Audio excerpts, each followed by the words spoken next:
Well, it's time to cool down this truck. We're in the 90s again here in Northeast Wyoming, and we get a break for a couple days, I guess, and it's going right back into the mid 90s. So it's hot, and it's time to cool it down. We've been able to keep this truck pretty close to ambient temperature with the work we've done, shielding the roof and everything, insulation on the walls. So it's basically staying right close to outside temperature, as long as we have a vent fan running in the back, pulling some air through. Sometimes it's a few degrees above outside, but basically that's about all you can ask for. But we've got a very interesting air conditioner here that we're looking forward to installing and trying out. So one of my hang-ups trying to decide what to do about air conditioning in this truck has been what style of system to use. I didn't want to do the rooftop thing. We actually had somebody offer to send us one.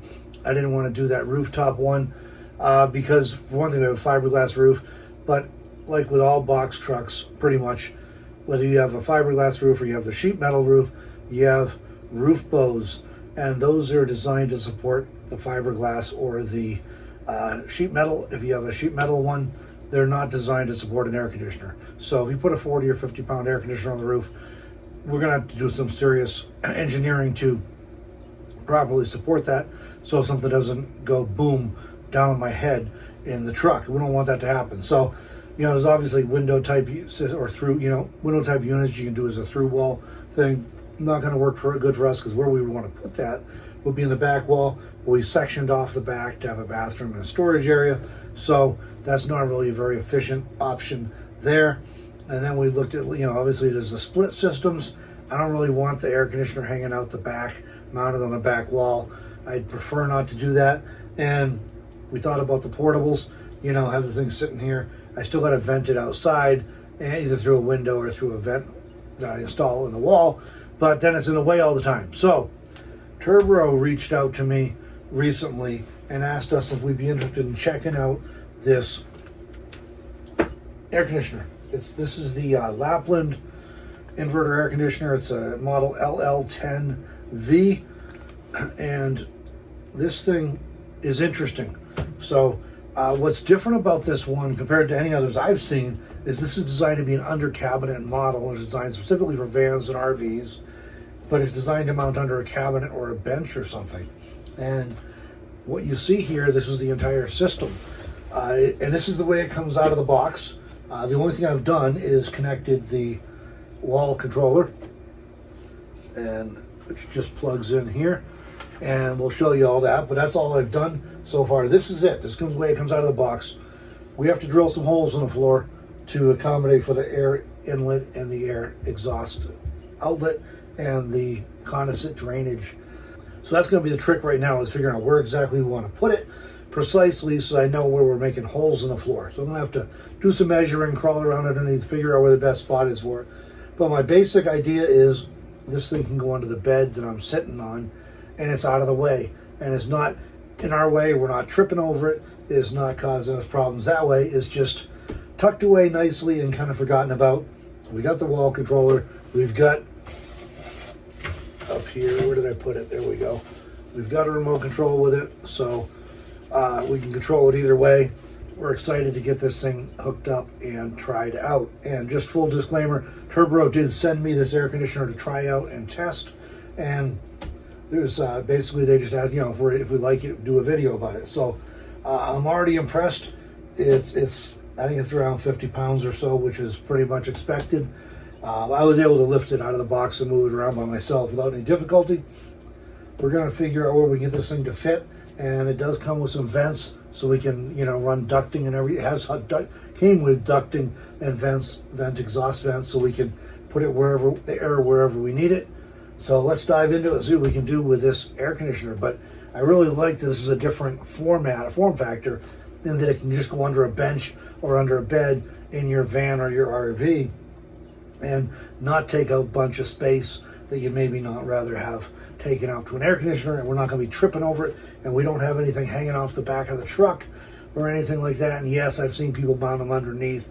That's a whole lot of aggravation, and I don't have the confidence that it's not going to get damaged doing that. You put a split system underneath your truck, it's going to be getting wet and dirty and muddy and subject to road debris and possibly, you know, if I'm driving off on a primitive road, you know, maybe getting dinged with something. So I don't want to take a chance on that. So I really like this design, and I think it's going to work well for our build. That's why I was excited to learn about it. And so we're going to go ahead and work on getting it set up and figure out where exactly we want to put it. I know under the bed, but we got to figure out exactly. Basically, I have a fuel fill and we have an axle. We got to work around those, and then there's some supports underneath it to support the floor in the box. We got to work around all that. But I think this is going to work out really well for us. So let's get at it. Okay, so doing some measuring outside here, comparing to inside, and going from the front edge here to where I had been wanting it to land.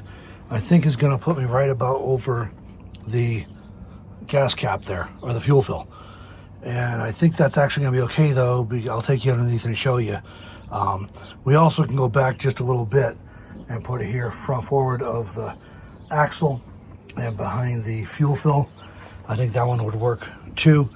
They do mention, they recommend when you install it to not put it somewhere the water is going to be thrown on it. And this would be a case in point right here. If I put it back behind the axle, I would definitely want to go behind like the mud flaps here, so that we don't have water from the tires getting thrown right into the air inlet, making a mess out of that. Okay, so underneath the truck here, I think that's where we're going to want to end up putting it, is right behind the fuel fill. But it is wide enough, and this is, well, a good 8 inches probably gap, so we only need a couple inches, so that should be just fine, having the air inlet and exhaust here. And then the back here, we're looking backwards now towards the center of the truck. The condensate drain is going to come out right about here. It's going to be close to where the frame is, but again, we've got, well, let me turn you around here to see the right directions. You're not getting all confused. There we go. We've got a nice gap of I don't know, 3 or 4 inches, so we can run the tube out. Even if it comes out above the frame where I drill the hole, we can run it out and bring it down and, you know, have it drip down to the ground from there. So I think that might be where we'll end up. I'm gonna have to get Melanie out here to hold the other end of the tape measure so I can make sure exactly where we're at, but it's either going to be over the fill here, which will be just fine. It's going to fit nicely in this bay between these structural members, or we could go back one more and put it right here, and that would still have us just in front of the rear axle. So one of these two spots is where it's going to go. This one for sure I think is going to be under the bed towards the end. This one I'm not positive, but it might be out past the end of the bed, which I also could do still. We got plenty of room there. And then kind of like put a shelf over it and, you know, do some other storage above it. So either one will work, but I can't just put it willy-nilly wherever I want on the top, because it's about 11 plus inches, almost a foot you need. And either one of these will give me that, but I can't straddle it or something, because I need the inlet and outlet need to be able to drop down through to the outside air. And look who's coming. I was just talking about her. And look at that sky too. I mean, I think we got a thunderstorm coming. All right, so our first step here, before we go too far, is I've set the unit, it's on my bed, and I've just set it on some 4x4 blocks. So we can plug it in and we'll connect the control unit, the wall control unit, real quick. And that's just gonna let us test it and make sure everything works before I cut holes in the floor. I don't have any reason to think everything won't work, because everything looks intact and in good condition, but we just want to make sure before I start cutting holes in the floor that everything's working. But secondly, we're trying to decide exactly where we're putting it. My default thought has been under the bed, about where it is actually, but under the bed, obviously. But we do have this long cable hose, and I think it's 11 point something feet they recommend is the most you go with it. It's like this is like 30 some odd feet, but there's 3 exit ports, the air outlet ports here, and you can connect this hose to these, and so you can have up to 11 feet on each one. Or I noticed these fit as well, so we could just fit these in here to direct it where we want it, and these dial to give you, you know, adjustable which way, like in your car, it lets you direct which way the air is blowing. We want to figure out anyways, make sure everything works, and then we just want to figure out exactly how loud it is. I'm sure it's going to be a lot quieter than our rooftop unit in our travel trailer, but we want to see how loud it is, because if it's loud enough that we think it's going to annoy us, then we're probably going to put it in the back, in the bathroom and storage closet area, because then it'll be like behind a wall, so we won't hear it as much. And I spend a lot of time working on a computer and headphones and stuff, and the one in the trailer is so loud it's hard to even edit videos or anything when it's running, even with headphones on. You can't have a conversation in the same room if it's running. So I think this is going to be quieter than that, but we want to know how loud it is before we put it under the bed, and it's right in the middle of our living space. So I think we can fit it under the bed. I think we can fit it in the back. We're just going to see how it all sounds and make sure, like I said, that everything works, even though we don't have any reason to think it won't, but because we have to cut holes in the floor, I want to make sure everything's good to go before we do that. So this is like our trial run here. Putting stuff, okay, this just plugs right in, so I guess, oh, I have to connect these with screws, or how does that work? Yep, I gotta connect them with screws, I think. Okay. Let me reconsult the manual and make sure I connect these in the right way, and then we'll plug it in and do a quick test to make sure it runs. It's up on blocks to allow room for the air inlet, and the air outlet is on the bottom of this. That's why you have to drill holes in the floor. Also, the condensate discharge, and they send you tubes for that. That's on the bottom. We're not going to run it long enough to be dripping a bunch of water on the bed. We're just going to make sure everything's working, and then we'll, but that's why it's up on blocks, so that it has the airflow it needs to operate. As far as this cable, I forget the length, but it's a really long cable. And so we're going to have more than enough room to get it wherever we want it. And this just connects to this the other end here. There's the power cord coming out and the control wire. And so we're just going to connect this like so. I think we're in there. All right, now I'm going to grab the manual real quick and double check on the details of connecting the wires. Make sure I put them in right. And then we'll plug it in and fire it up and see how things are working. All right, so this is actually more simple than I thought it was going to be. And this manual is pretty decent. So that's encouraging too, if you're concerned about that, if you've had some experience with ordering stuff online these days. Manuals aren't always very good, but this is pretty decent. So, and it's telling us, there's the picture of what we got to do, and it tells us which wires go where. So the B wire goes on the left, it's labeled B, and then the A wire, and then the ground wire, and then the 12-volt wire on the right. And this is a very simple, I thought I'd have to get like tools to do this, like on solar charge controllers and stuff, but you actually just, it's like a spring-loaded thing. You just depress the button and fit the wire in. Oh, there it is. Okay. There we go. So pretty simple. So B, now A goes in the number 2 slot, working from the left here. There we go. And then the ground is in number 3 slot, working from the left. I guess you could work from the right if you wanted to, but I'm going left for some reason. And then the 12-volt goes in the last one on the right. These springs seem to be grabbing pretty good too, so no problems there. Wow, that was surprisingly easy. I like that. I like when it's easy. And this whole unit is basically self-contained. You plug in the cable for the wall controller, and you plug it into the wall. Now you do have to drill some holes in the floor, but as far as the unit itself, it's all self-contained, it's all ready to go. And so I'll show you this template we got here. This is the thing you put on the floor. So, and when I'm ready to put it in, I'll put this down and tape it down on the floor, and so it doesn't move on me. And then we'll attach it. There's 3 different options for affixing it to the floor, and they're all labeled on here as well. So if you've done any sewing, you're going to be right at home with this. It looks like a sewing template, if you ask me. It does have a remote control, and I say to make sure you point the remote at the wall control unit, not at the air conditioner itself. And a little wall bracket thing to hold the remote on the wall so you don't lose it. You believe me, you can lose stuff in a van. These are more parts for, depending on your mounting option you go with. Batteries for the remote control, but that's pretty much it. You got to make holes in the floor, otherwise you plug in your control unit cord. We showed you how that goes. That was simple. And then you plug it into AC. And right now we're going to run it off the Blue Eddy. That's in the back, so we can see how much power we're using and how it does run it on a solar generator, a portable power station. And let's see. Oh, I have to turn the AC on. That's why. Hold on. I could do that on the app, but my phone is busy recording this. So AC. There we go. All right, we got power on our wall control unit now. We're all lit up.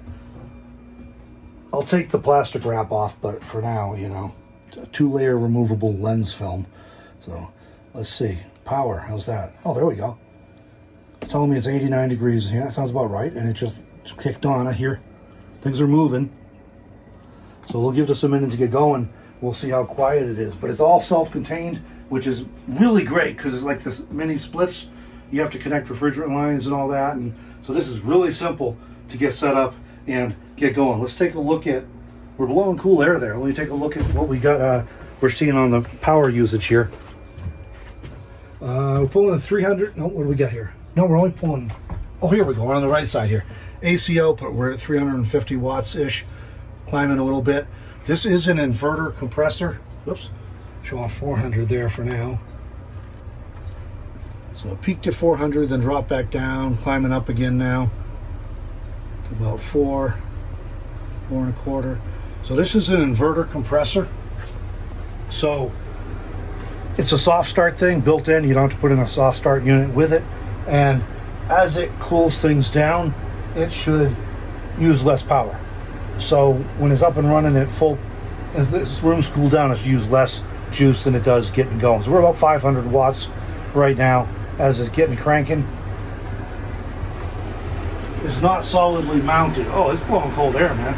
We shut this back door. Enjoy this. See if we can cool it down in here. Yeah, that's blowing nice and cool. Excuse me, I'm going to stand in front of this and hog all the cold air so Melanie can't feel it. And I'm not adjusting the audio as when I do the video. I usually clean up background noise and stuff. I'm not going to do that. So you can kind of see how this is. This is massively quieter than our air conditioner, the rooftop air conditioner in our trailer. That being said, that is like a 30-year-old unit, so I'm sure they're quiet. I would hope they're quieter now, but people complain about it all the time with RVs, how loud they are. This isn't too bad. This might not be bad at all under the bed. That's nice and cool. That'll definitely cool this down, and I'm curious to see what the wattage drops down to once it's cooled down and it's not having to run as hard. Right now we're using more power than we're bringing in with the solar, although given the size of the battery, I think it would run for a while. It would just slowly deplete. But if it does drop down to like 300 or less watts once it's cooled down with that inverter compressor, then we might actually be able to run it on solar with what we've got without having to do a big expansion thing. So that would be really sweet.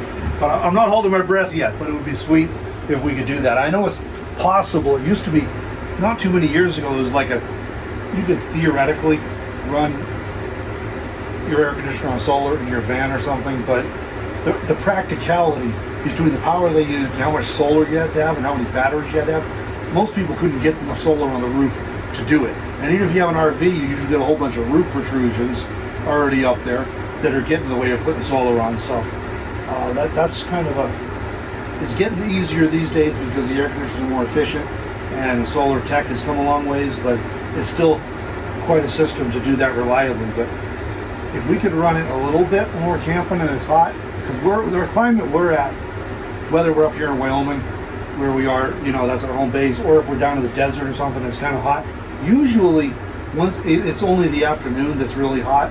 The morning might be warm, but the afternoon is when it's hot. And as soon as the sun starts to drop behind the horizon in the evening, it cools down real fast. So that's we only need a few hours a day of air conditioning, but this is going to be nice. And with all these vents, we can direct it around wherever we want. And if somebody doesn't want more, they can kind of, you know, direct it away from them, like in the car. That's a normal thing when we're driving the car. Let's take a look at that power again, see if we're still using like 500 or if it's dropped down. I also am not close to a shore power plug-in right now, which is also the reason why I'm using this. Oh yeah, we're up over 700 now, so it's really cranking. But if we let this run for a bit, it probably should drop down.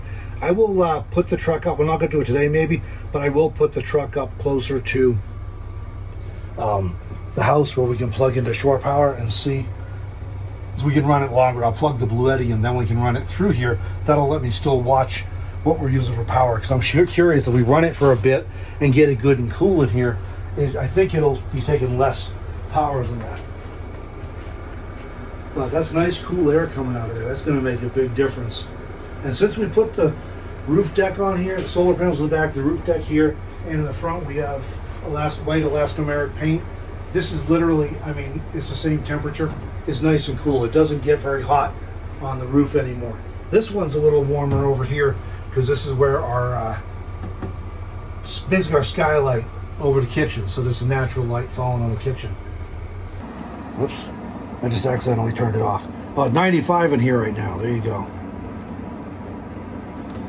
So I still got the fan running. Yeah, so it works. So I feel better about cutting holes in the floor now. Very simple, other than cutting holes in your floor. So that's, and if you got a van with a metal floor, that'll be a little more challenging. It's still gonna be done, but make sure you look up the specs on this unit. And I'll try and include a picture of the chart for you here, but make sure you check before you order something like this that you're gonna be able to fit it somewhere where it's not gonna interfere with essential things underneath your van. But it works nicely, so I'm actually really looking forward to getting this thing installed and then get it cranking out here for a few hours and see what kind of results we get. We'll be back with you in a minute when I'm ready to start drilling and cutting some holes to the floor. 3/4 of an inch on either side, okay.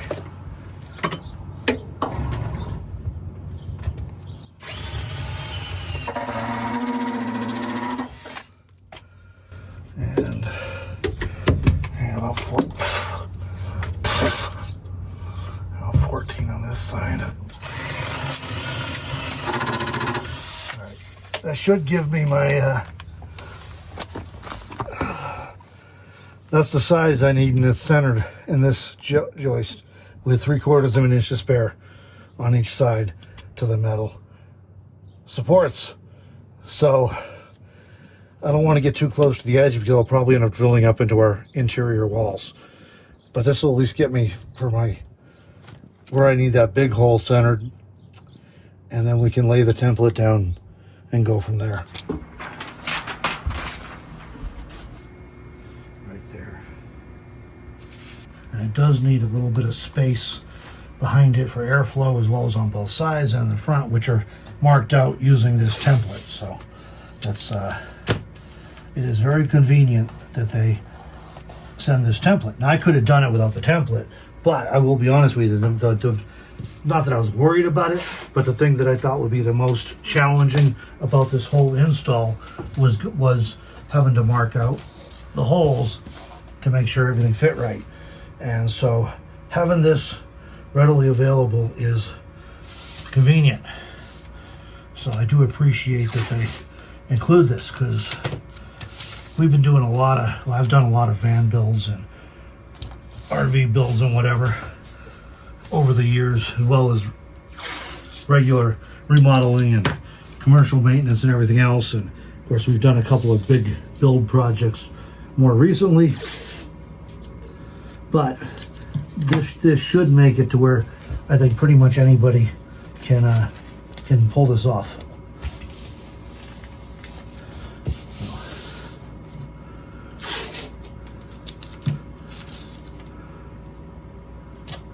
And basically, my pilot holes I drilled just give me confidence that we're in exactly where we need to be within those steel cross members there. So we need to cut out this 7.2 by 13.11 inch hole. This is for the inlet, the air inlet, the larger of them, and then we have a slightly smaller outlet here is 7.26 by 5.33, and this one's off center a little bit. It's not dead center relative to this hole. And then we need a drain hole back here. And if my measurements are right, this is going to land close to, if not absolutely on top of the frame for the truck, but we do have a several inch gap above it, and we're using a hose that's around here somewhere that's flexible for the drain, so I can, you know, route it around no problem. So what I'm going to do now that we know where everything needs to be, and this does fit under the bed nicely, so we're going to go ahead and drill the 4 corners of each of these holes, and then we'll also drill the center of this one, and then we can go ahead and remove this and cut them out with a jigsaw, and I won't destroy my paper that way. But we'll put these right on the 4 corners where we need them. And we went right through. That's a good sign. We didn't hit the steel. Okay, very good sign.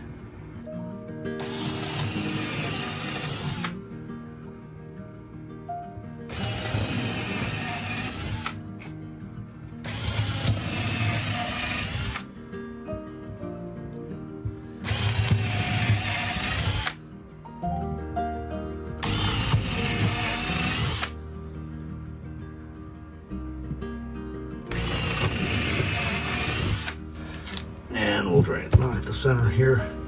This is going to be a 2.17 inch hole. Hopefully we have a hole saw that's approximately the right size. All right, there we go. Oops, take up our, oops, I'm tearing up my template that I said I was trying to save, because my green painter's tape is stuck to it pretty good.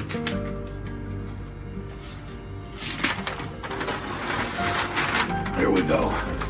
All right, now we got our holes. There's always a possibility that I'll need to trim these things just a little bit, depending. If everything lines up right, we shouldn't have to, but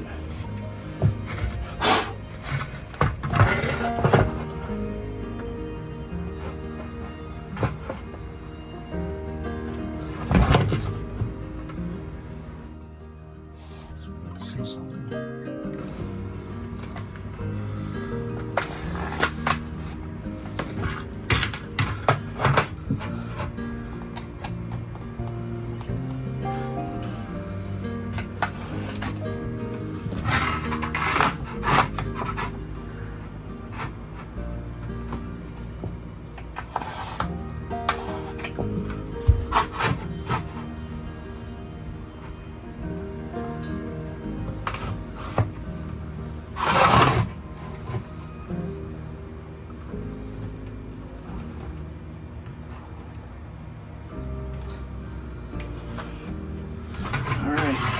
There's our holes.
I know he told you all this is for the air conditioner, but really we're just making an escape hatch in case we get raided by Bigfoot or anything. We can sneak out a hole in the bottom.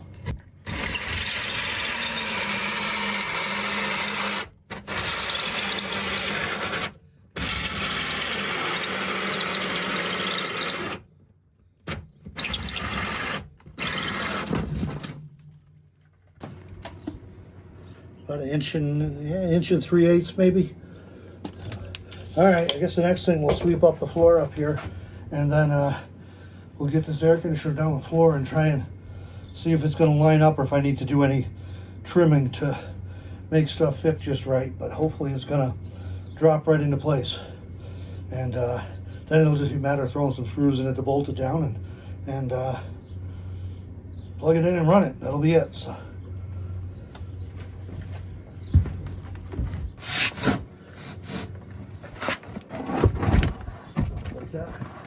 That looks good.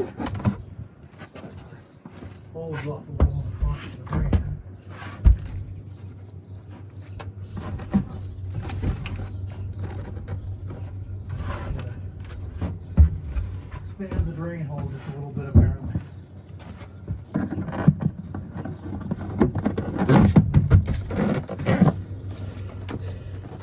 Looks like the back two line up though, huh?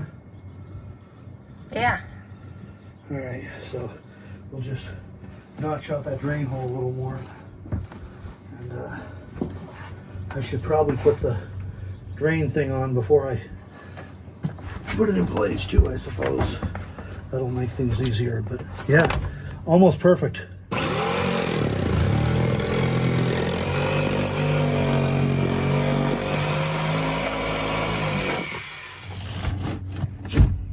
There we go.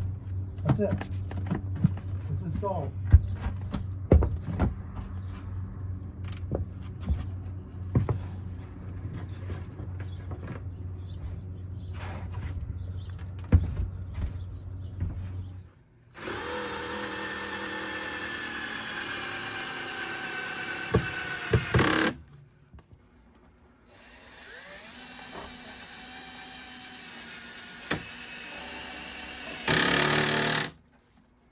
All right, it's a hot day, so I'm sweating like crazy and look pretty disheveled, I'm sure.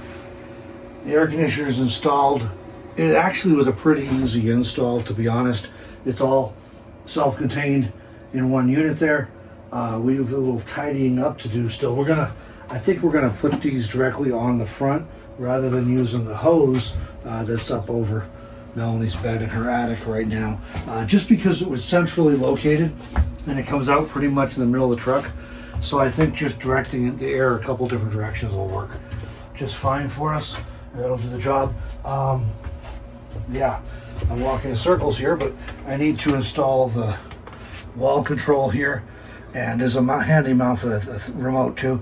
So this will be going on the wall, I think right over here somewhere, but I'm going to hold off to actually mount it until we get some more wall board on, which is going to be as soon as I put a window in here, which will probably be in the next week. So rather than putting it up and having to take it down, we're just going to wait to mount it until we do that. But the install was not bad. It's screwed down and everything. I got to tidy up the cables and stuff, the cords. And right now I have a extension cord for the air conditioner. I'll be mounting a receptacle, 120 AC receptacle under the bed there, like above it, so it's all nice and tidy. We can plug that in.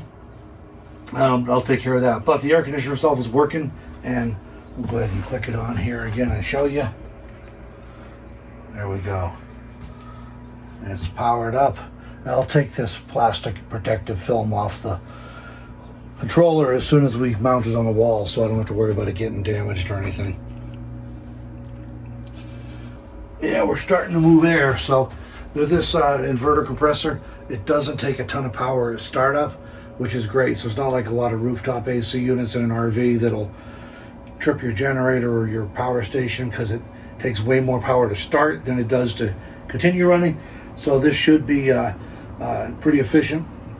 We'll have updates, on how this is. You'll see us using it, put it that way. You'll see us using this in real life as we go. But as far as the install, it's in. I really love the form factor of this thing.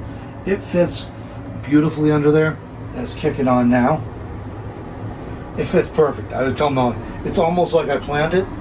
The way it fits perfectly at the end of the bed here, and all the dimensions are exactly right, and it fit right between those, the framing we needed it to fit between. Only, if I'm being honest, I didn't plan it. It's like I planned it, but I didn't plan it. This thing just is perfect. And I got plenty of room under the bed for storage, and we still have about a foot or so, almost a foot of storage above it if I want to put like a shallow tote on it or something if I need to. We'll probably put some kind of a paneling or some of this tongue and groove on the end of the bed here and close that off, I think. And if you do have it in a closet like that, they send along a little metal grate thing that is out the bag here. It's just, you know, like a cabinet grate. We're blowing pollen all over the place too, because we just it's that time of year. But that just makes sure you get good airflow into the cabinet where it's at. So we'll install that if we do close that in, which I think we will. But this is still a in progress build on this truck. So there's a lot of things aren't done yet. But when we if we close that in, we'll install that with it. It's working. Oh, nice cold air coming out of there. Really nice cold air coming out of there. We're looking forward to using it more. We're actually out and in the truck. It'll probably primarily be a while we're on grid thing. But we'll see when we get a chance to get it cooled down here really good. I think I'm going to drive the truck up this weekend to closer to the house so I can plug in the shore power. And we'll run it through the bloody so we can see what it's pulling. But I'm curious to see what the power draw drops down to once it gets cool in here. And it should be using a lot less than the 750. So it may be one of those things we can run it for a few hours on solar per day. We'll see how that all goes. But turbo, Lapland, inverter, air conditioning that's designed for RVs and designed to mount under cabinets or benches or beds like this. Really cool form factor and nice ice cold air. And super simple because it's all in one. You're only, like I say, you gotta mark it out, cut some holes in your floor to fit, and that's pretty much it. Plug it in and put your wall controller on the wall somewhere, which, you know, we'll be doing very soon as we have a wall to put it on. And the cable for this is, I don't know if I didn't really show you this before, but look at the cable for the wall controller. So this is like, you know, really, really long. So you could run it, man, we could put this controller wherever we wanted it. So that'd run like probably the other end of your vehicle if you wanted it to. And other than that, regular 120 AC. You don't need anything special that way. Oh, I know what I wanted to tell you. 10,000 BTU air conditioning. And this is a really cool deal with this thing. My legs freeze. I gotta back up, sorry. 9,500 BTU heat pump in it as well. So it's got the heat pump function. So when it's cold, you can run the heat pump. Now, if you're trying to run it on solar, heat pumps do take more than power usually than air conditioning. So it's going to be primarily a good deal if you're plugged in. And if it's like super bitter cold, really, really, really cold, heat pumps may not keep up with what you do. But for a lot of folks who are trying to travel with the seasons, you know, like we were down in Pahrump, Nevada, or in Arizona during the winter when we make our trip down there. It's it'll get cold enough that you want heat. You don't have to have it, but it'll get cold enough you want heat. But you know, something like that, beautiful, right? Because we're plugged in anyways a lot of times down there. We can run the heat on that, and we don't have to run a propane or a diesel heater. Last year we had the diesel heater in the van. We were down there. It worked great, but I was having to go to the gas station like every other day to get fuel, and we won't have to worry about that if we're plugged in, because it has a heat pump in it. So cool system. No pun intended. Cool system. We like it. This thing fits beautifully under there. It's out of the way. It doesn't really take up any space in that regard. And yeah, I'm going to tidy up some wires as I finish getting my wall done, so I have somewhere to mount things. But it works well, and we're happy with it. And got a heat pump too. And we'll have a link in the video description down below and in the pinned comment for you can find more information about this if you want to check out one of these air conditioners. But I definitely was interested when I saw this because it was a perfect solution for us, because I didn't want to do any of the more conventional options like the rooftop AC or a portable or a window AC or even the split system. I just didn't want to do them here. So this was like, I didn't even know they made these things. So totally awesome solution for us. And I thought when I saw it, I bet there's going to be some people watching this channel who are going to think that's a pretty neat solution too, to go into your van or box truck or cargo trailer or RV or a schoolie or whatever. So links in the description below if you want to learn more about this Turbo Lapland inverter air conditioner.